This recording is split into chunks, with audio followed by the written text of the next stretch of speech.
আপনার গাড়ির কি অনেকগুলো ট্রাফিক চালান জমে গেছে? ভাবছেন কিভাবে সেটেল করবেন? ঘাবড়ানোর দরকার নেই, সমাধান আছে। আগামী 13ই ডিসেম্বর মানে আসছে শনিবার সারা পশ্চিমবঙ্গের সমস্ত নিম্ন আদালতেই বসছে ন্যাশনাল লোক আদালত।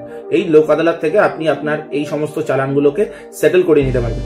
কিছু ক্ষেত্রে অনেক ডিসকাউন্টে, কিছু ক্ষেত্রে আপনার নামে যদি ফলস কেস থাকে বা আপনি যদি মনে করেন যেগুলো আপনি নামে কেস দেওয়া হয়েছে সেগুলো ঠিক না, সেগুলোকে চ্যালেঞ্জ করে ওখানেই মীমাংসা করে প্রায় বিনামূল্যে সেগুলোর সমাধানও ওখানে আপনি বার করে দিতে পারেন। যে জায়গায় ন্যাশনাল লোক আদালত বসবে, যদি আপনার বাড়ি কলকাতা সংলগ্ন জায়গায় হয়, আপনাকে খেয়াল রাখতে হবে ব্যাংশাল কোর্ট, আলিপুর কোর্ট বা এই আশেপাশের চত্বরের যত লোয়ার কোর্টস রয়েছে, মানে ধরুন ব্যারাকপুর, বারাসাত, বিধাননগর ওর এই ধরনের যত লোয়ার কোর্টস রয়েছে, এই কোর্টগুলোতে আগামী 13 তারিখ শনিবার দিন সকাল 10:30 থেকে বিকেল 4:30 অবধি ন্যাশনাল লোক আদালত বসবে।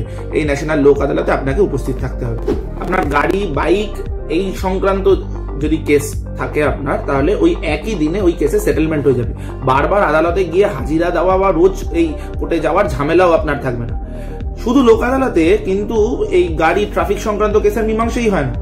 আপনার যদি কোনো ইএমআই থাকে সেই সংক্রান্ত লোনের মীমাংসাও লোক আদালতে হয়। পাশাপাশি ছোটখাটো সিভিল ডিসপিউট, ফ্যামিলি ম্যাটারের ডিসপিউট কেসগুলো, এগুলো ন্যাশনাল লোক আদালতে বিচার হয়।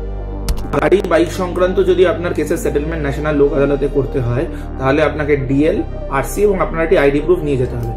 আপনার যদি ফ্যামিলি ম্যাটারের ডিসপিউট বা ইএমআই সংক্রান্ত ডিসপিউট নিয়ে আপনি ওখানে যান, তারও সমাধান ওখানে হবে, কিন্তু যাওয়ার আগে আমরা পরামর্শ দেবো একজন আপনার বিশ্বস্ত আইনজীবীর সাথে কথা বলে তবে ওখানে যাবেন। ঘাবড়ানোর দরকার নেই। আসছে শনিবার 13ই ডিসেম্বর 2025 সকাল 10:30 থেকে বিকেল 4:30 মধ্যে আপনার নিকটবর্তী ন্যাশনাল লোক আদালতে পৌঁছে যান এই সমস্যার সমাধান করতে। যদি আপনার ন্যাশনাল লোক আদালত বা এই সংক্রান্ত সমস্যার অন্য কোনো প্রশ্ন আপনার মনের মধ্যে থাকে, তাহলে এই ভিডিওর কমেন্ট বক্সে আপনি আপনার প্রশ্নগুলো জানাবেন, সেখানে উত্তর দেওয়ার চেষ্টা করব। আর এই ভিডিওটা যদি আপনার হেল্পফুল মনে হয়, যদি এই ভিডিওটা আপনার ইনফরমেটিভ লাগে, এই ভিডিওটা তাদের পাঠান যে যাদের এই ধরনের অনেক সমস্যা জমে রয়েছে এবং যারা ভয় পাচ্ছে, ঘাবড়াচ্ছে, কি করবে বুঝতে পারছে না। নমস্কার।